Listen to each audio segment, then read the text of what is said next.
prinsipnya kami semua ini yakin, optimis gitu.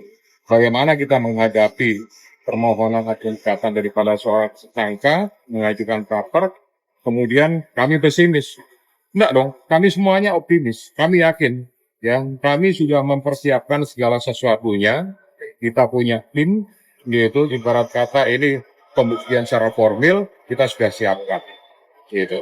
Apalagi kalau kemudian tuntutannya atau masuknya kepada yang material juga, misalkan hakim tunggalnya kita pun juga kami akan siapkan. Tapi pra peradilan kan urusannya hanya terkait masalah administrasi atau formal.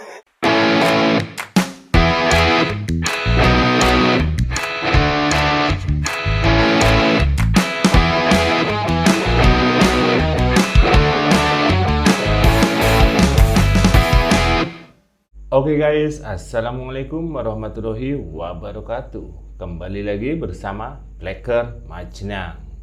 Guys, hari ini kita masih mengulas tentang si Hasto Kristianto, ya guys ya, yang sering saya sebut si Cebong Hasto.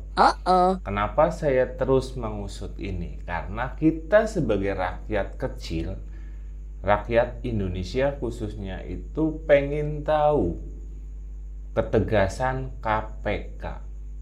Walaupun ya guys ya, itu KPK itu tidak mudah menangkap, menahan seorang koruptor karena harus ada bukti-bukti yang lengkap. Nice. Tapi sebelum kita membahas bukti, kan dulu pernah bilang KPK kalau sudah menemukan bukti bahwa Hasto yang melarikan diri si Harun Masiku. Terus lagi ada peredaman ataupun perendaman HP untuk menghilangkan bukti. Terus lagi ada flash disk sampai mengeluarkan statement bahwa si Hasto menjadi tersangka. Oh, sekarang timbul pernyataan dari Abang Tesa, jubirnya KPK itu kurang cukup bukti dan siap mengikuti kuasa hukumnya Hasto yang katanya pengen ke pra-peradilan. Aduh, tenang. Aduh, Pak Prabowo gimana ini? Aduh. Dan yang kemarin saya bilang Prabowo memanggil Jaksa Agung itu bisa dua opsi ya guys ya. Yang satu itu menegaskan KPK, yang satu lagi itu melemahkan. Melemahkan yaitu ya udah lepas saja.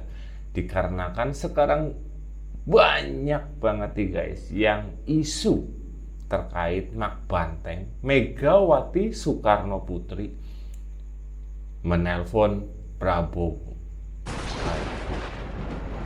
Bahkan Megawati pun sering menyinggung dikala Megawati ataupun Mak Banteng sedang berdongeng, berpidato, ya kan? Sering nggak? Sering. Yang menyebutkan Mas Wowo, kan si Mega bilang ke Presiden Prabowo bilangnya Mas, jadi Mas Wowo. Gimana perasaan kamu jika kader kamu ditersangkakan seperti itu? Kan jadi lucu ya guys ya ini penegak hukum di Indonesia dengan cara minta maaf bisa dimaafkan. Ya harusnya nggak kayak gitulah. Ya dimaafkan boleh, tapi ya harus ngikutin aturan hukum. Ya di penjara, harusnya di penjara, ya di penjara dulu. Masa iya cuman sekedar maaf, tapi maaf segalanya, kan ini yang mengakibatkan bahaya untuk rakyat Indonesia yang mendukung Prabowo. Ya guys ya. Ya terus terang sih, saya masih berpositif thinking ya guys ya, tapi tidak banyak, tidak sedikit, bahkan semua media-media mengungkap bahwa kegagalan KPK menahan Hasto itu karena ada telepon dari Megawati. Aduh, gimana guys? Aduh, Mak Banteng hebat temen ya. Salam, saya Grisha Rizal, CEO Retail Team Indonesia. Nah, mencermati peristiwa-peristiwa yang ada di belakangan ini menarik. Saya ulik lagi beberapa hal. Sempat ada pernyataan dari Koni Bakri untuk ini tentang kasus Bung Hasto ya. Koni bilang untuk menghilangkan kekisruhan ini sebaiknya Pak Prabowo bertemu dengan Megawati. Ini agak lucu ya. Kenapa sih tentang persoalan ini Pak Prabowo harus bertemu dengan Megawati? Padahal kan sebenarnya tentang kasus hukum para politisi ini sebenarnya sudah banyak ya. Tidak hanya Bung Hasto sebagai sekjen PDIP, bahkan dulu sempat ada yang namanya ketua partai kalau nggak salah. Zaman dulu ada ketua partai P3. Partai P3 kayaknya 2 orang yang kena itu ya. Kalau nggak salah ya dugaan saya begitu. Kemudian ada juga tentang waktu itu mantan atau masih presiden PKS ya. Kalau nggak salah, kalau nggak mantan ya masih presiden ya. Juga kita begitu. Dan artinya para politisi-politisi dulu juga ada sekjen partai Nasdem mungkin ya. Karena juga ada kasus dan sebagainya. Sebenarnya udah para politisi kena kasus itu sebenarnya ya udah biasa. Tinggal mereka hadapi saja. Nah, kemudian ditambah lagi dengan adanya pernyataan dari Bu Mega nih. Sini ya, dia bilang, Mas Bowo, gimana perasaan kamu jika kadermu, jika timmu yang dibeginikan? Yang dibeginikan itu maksudnya bagaimana? Ya, sebenarnya kita lihat fakta ya. Beberapa tahun yang lalu ketika ada Menteri KKP kalau nggak salah Pak Edi Prabowo ya kalau nggak salah itu adalah kadernya Pak Prabowo ya, kadernya Pak Prabowo yang sejak dulu ikut beliau jadi staf, jadi ajudannya sampai jadi menteri, dan Pak Prabowo bilang sangat kecewa dan marah besar, bahkan Pak Prabowo menyalahkan dia gitu loh, menyalahkan dia dan marah besar terhadap orang ini karena kecewa karena dia korup gitu. Dan bahkan kita lihat setelah itu Pak Edi Prabowo apa yang dilakukan? Dia dengan gentle bilang minta maaf sama Pak Jokowi minta maaf kepada Pak Jokowi dan kepada Pak Prabowo. Itu loh yang harus dilakukan. Jadi untuk menyelesaikan masalah ini sebenarnya ya ini kalau masalah hukum ya dihadapi saja. Dulu zamannya Pak Budi Gunawan ya itu juga orang dekat PDIP, ketika di Tenggaraya ada kasus, dia hadapi, kemudian dia pra-peradilan, selesai, clear gitu loh. Nah, Bung Hasto sebenarnya gitu aja. Kalau memang dia merasa tidak bersalah, ya kalau memang dia merasa tidak bersalah, kemudian dia minta pra-peradilan, kemudian kalau pra-peradilan dia menang, selesai kasusnya. Udah selesai kan, apa yang perlu dikhawatirkan. Kalau memang ternyata dia terbukti bersalah, sesuai dengan tuduhan apa yang bukti-bukti yang dapat oleh KPK, ya sudah hadapi saja. Toh bukan Anda saja, kan banyak para politisi yang sudah merasakan itu dan memang terbukti ya udah bersalah. Anas Urbaningrum, oh ya Anas Urbaningrum mantan ketua Demokrat ya kan, Angelina Sondah, itu nggak tahu jabatannya apa, Nazarudin bendahara partai ya kan, banyak kok kasus-kasus itu. Dia tidak hanya, jadi bukan hanya Hasto aja sebenarnya, banyak kader-kader partai lain yang kena. Nah kenapa Hasto yang diistimewakan gitu kan? Jadi menurut saya sih, saya dengan kita yang saya suka dari Mbak Puan adalah ya sudah, namanya kasus hukum dihadapi saja karena semua sama di hadapan hukum. Nah Mbak Puan itu kata kuncinya di situ. Mbak Puan menurut saya sih oke ya, keren ya. Gimana menurut Anda? Betul guys ya. Ini jangan bicara Hasto dengan Puan ya. Soalnya Hasto dengan Mbak Puan itu berbeda jauh. Kalau Hasto itu memang benar-benar bisa disebut apa sih ya, pemecah belah bangsa guys ya dengan Koni ini. dengan argumen-argumennya si Hasto yang sering berdrama, banyak bohongnya. Cuman yang saya itu tanda tanya ya guys ya, kita sebagai rakyat Indonesia yang kemarin memilih Prabowo lah ya, ini saya pengen minta satu ya, ketegasan Prabowo terhadap koruptor yang sering digaung-gaungkan saat pidato. Jangan sampai pidato Anda itu cuman omon-omon ya guys ya, seperti Anda bilang ke yang lainnya. Tolonglah hargai rakyat yang ingin tahu kebenarannya. Perdebatan Hasto kenapa nggak ditangkep ya, itu makin bergulir ya. Jadi banyak berbagai aspek dikaji oleh pengamat politik maupun para analitik ya. Jadi ada yang bilang bahwa bukti-bukti KPK kurang kuat, kemudian ada yang juga bilang ini merupakan kekuatan bargaining dari Pak Hasto sendiri, memiliki video yang akan dibongkar ya kan. Ini beragam asumsi nih. Ada yang bilang juga bahwa ini kekuatan Ibu Mega ya, yang memberikan bargaining power ya. Atau juga ada yang bilang KPK lemah karena Hasto didukung oleh 1.000 pengacara dan simpatisannya datang gitu ya. Nah ini banyak asumsi. Cuma kalau dari saya ya clear lah. Saya nih ya disclaimer ya, ini dari Rusen 98 mengatakan bahwa apa yang sekarang terjadi ini adalah sebuah upaya pertarungan politik. Pertarungan politik apa? Pertarungan politik internal PDIP. Ya bagi kelompok sebelah ya, kelompok sebelah ini saya anggap kelompok A dan B ya. Pertarungan ini kan memang ada upaya-upaya mengganti struktur organisasi yang lama gitu ya. Nah, Hasto ini kan dinilai cukup kuat gitu ya sebagai orang atau aduannya Bu Megawati gitu. Nah, ini ada upaya-upaya untuk menyingkirkan dong ya. Nah, ini menuju Kongres ya. Nah, ini hal-hal ini bagi mereka, bagi kubu yang sebelah ini nggak peduli mau Hasto ditangkap atau tidak, yang penting Hasto sekarang sibuk gitu, sibuk dengan masalahnya sehingga tidak fokus dalam urusan internalnya. Nah ini yang diinginkan kan oleh kubu sebelah itu, untuk apa? Untuk mengganggu terus sehingga nanti Pak Hasto tidak lagi memegang sebagai sekjen gitu ya. Ini dari saya loh, tapi saya menilai sih seperti itu secara konspiratif ya. Jadi ini pertarungan internal PDIP sendiri.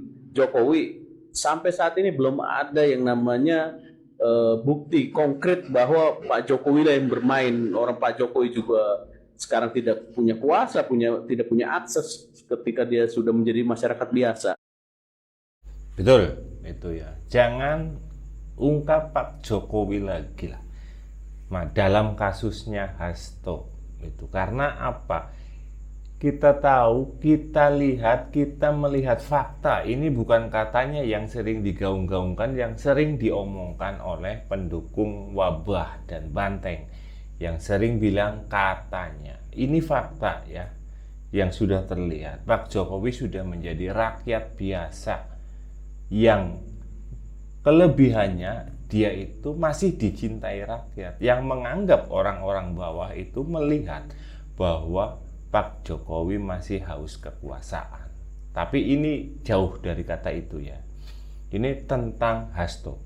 Dan saya menemukan video tentang ya bisa dibilang ini orang gila, kadang normal, kadang waras, kadang enggak ya guys ya. Ini si peci merah ya guys ya, yang dulu pernah viral itu tentang Andika ataupun Timnas yang pernyataannya itu salah semua, mau merangkak tapi gagal, tidak dilakukan. Ini ikut komentar.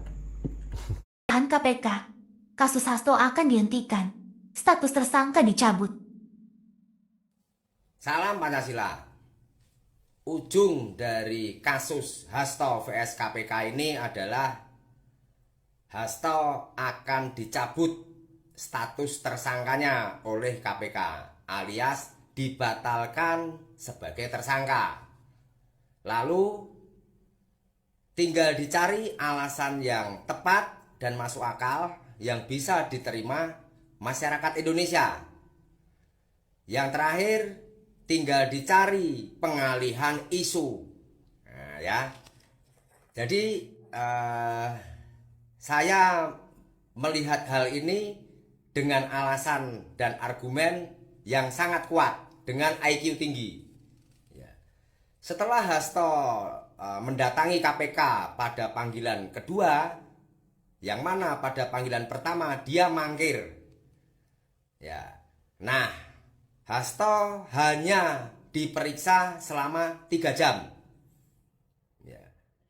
Untuk sebuah kasus yang dianggap besar, ya, pemeriksaan sebagai tersangka yang pertama kalinya diperiksa itu adalah waktu yang sangat singkat. Ya. Nah, lalu kemudian Hasto tidak ditahan. Ya.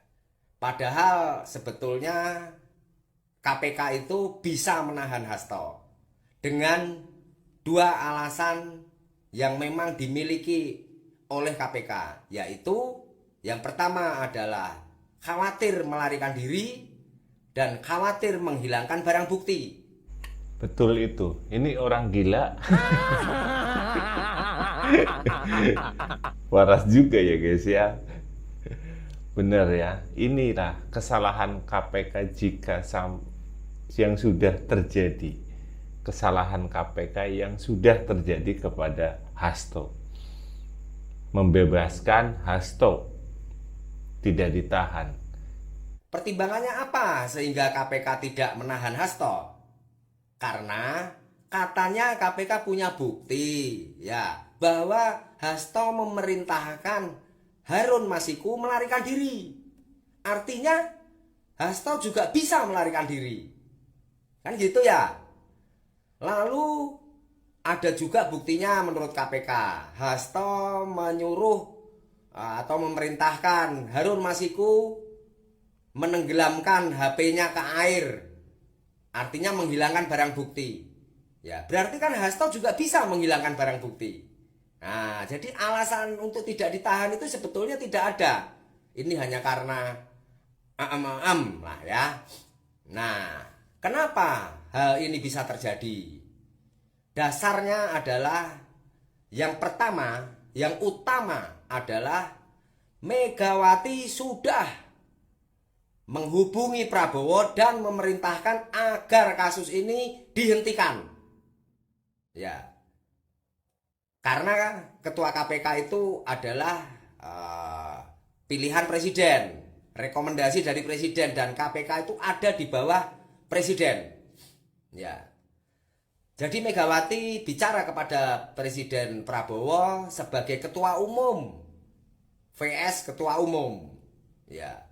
Karena memang menurut Megawati dan mungkin juga sama menurut Prabowo bahwa Hasto ini dikriminalisasi. Ya. Karena memang bukti-bukti dan objek hukum serta subjek hukum itu jauh. Ya, jauh memang. Masyarakat awam seperti saya aja tahu bahwa KPK ini ngawur. Ya. Dalam memproses masalah Hasto. Kalaupun mau diproses ya cukup Harun Masiku. Karena kalau Hasto ini kan statusnya sebagai sekjen, yang mana dia mengakomodir anggotanya. Ya, itu sebetulnya yang harusnya dipahami oleh KPK dan seluruh rakyat Indonesia. Ya. Nah, yang kedua adalah Hasto sudah mengunci. Ya. Sebelum berangkat ke kantor KPK, Hasto menghimbau agar semua tetap tenang. Ya, simpatisan dan anggota PDIP tetap tenang, menahan diri. Ya, ini kalau menurut saya ya sebuah ancaman. Ya. Menahan diri gitu ya. Ya. Kan logika kecilnya kan begitu ya. Nah, apalagi waktu sebelum ini atau pasnya hari ulang tahun PDIP beberapa hari sebelumnya, ya, ada prosesi cap jempol darah, ya, oleh anggota PDIP. Artinya apa? Mereka sudah menyatukan pendapat, menyatukan niat, menyatukan semangat. Ya. Kalau sampai sekjen PDIP dikriminalisasi, maka mereka jelas akan membela. Nah, kalau membela bentuk prosesinya cap jempol darah kan itu peringatan keras gitu. Peringatan keras. Ya, seperti itu ya gitu. Jadi poin-poinnya seperti tadi. Jadi ujungnya nanti kasus Hasto ini tidak menguap begitu saja, tidak dibekukan atau dipeti eskan, tidak. Ya, tetapi Hasto selamat. Artinya Hasto akan dicabut dan dibatalkan status tersangkanya. Kita lihat sama-sama. Ya. Saya Sang Pancasila, peci merah, IQ tinggi, selalu benar, ya. Nah, merdeka. Ada benarnya juga ya guys ya, itu terkait si orang Sagleng ini guys, si peci merah ya. Jadi ini anggota ataupun kader guys ya, kader dari PDIP ternyata ini, dan bilang seperti itu guys, kalau Mega telepon Prabowo. Walaupun itu hanya sekedar angan-angan dan dibantah oleh Dasko. Tapi kan kita tahu ya guys ya, membantahnya itu bagaimana. Ya kita cuman bisa berharap lah ya. Semoga ya Presiden Prabowo bisa mengatasi semua, dan juga khususnya untuk para KPK yang ada di dalamnya. Soalnya ini baru pengangkatan. Dan ini besar kemungkinan adalah pengalihan isu untuk apa guys ya? Untuk menyerang Prabowo dan Jokowi, itu untuk memecah belah, itu bisa jadi. Jadi untuk pendukung Prabowo Gibran ataupun Pak Jokowi itu tenang dulu, walaupun nang ati gue bedegel. Karena saya nggak mau pendukungnya Pak Jokowi, pendukungnya Prabowo itu sama seperti anak banteng dan anak wabah, ya, yang menerima informasi dari katanya ataupun jere, ya. Tolong ya, sekali lagi ya, jangan terlalu dipikirkan masalah Hasto, karena KPK sudah mengurusnya sampai ke peradilan. Berarti kan di sidang nanti. Tinggal nunggu bagaimana hasilnya. Kita boleh sekarang bilang kecewa ataupun apalah tentang siapa itu. Entah itu kepada Prabowo, entah itu kepada KPK. Akan tetapi cuman sekedar omongan, lontaran saja nggak apa-apa. Tapi jangan sampai masuk ke dalam hati. Kecuali nanti kalau sudah terbukti Hasto bebas, itu baru terserah kalian. Karena itu menyangkut nama baik Prabowo di masa yang akan datang. Khususnya di tahun 2029. Itu kalau Prabowo kena, ya otomatis Gerindra pun kena. Bukan karena masalah kasus-kasus ya guys ya, tapi terkena kasus omon-omon. Nalah cuman omong doang. Kan kayak gitu, ya enggak? Jadi sekali lagi, ini kalau bagi saya, ya bisa dibilang, wah ini kok kayak ada yang memprovokasi terkait Mega telepon si Prabowo ataupun Presiden Prabowo. Itu kayak semacam memecah belah ya. Padahal kita nggak tahu benar nggak Megawati telepon Prabowo, kan nggak tahu ya guys ya. Bahkan juru bicara ataupun dari Gerindra si Dasko membantah. Walaupun bantahannya seperti itu, kayak semacam mengiyakan, tapi enggak lah gitu ya. Jadi kita harus menghadapi semuanya dengan kepala dingin, santuy ya. Santuy saja, santuy, tunggu, karena ini masih proses, masih berlanjut. Tunggu kepastian dari KPK saja ya. Kalau sudah metu, udah keluar, baru kita berkomentar yang lantang. Oke, sekian, semoga video ini bermanfaat. Wassalamualaikum warahmatullahi wabarakatuh.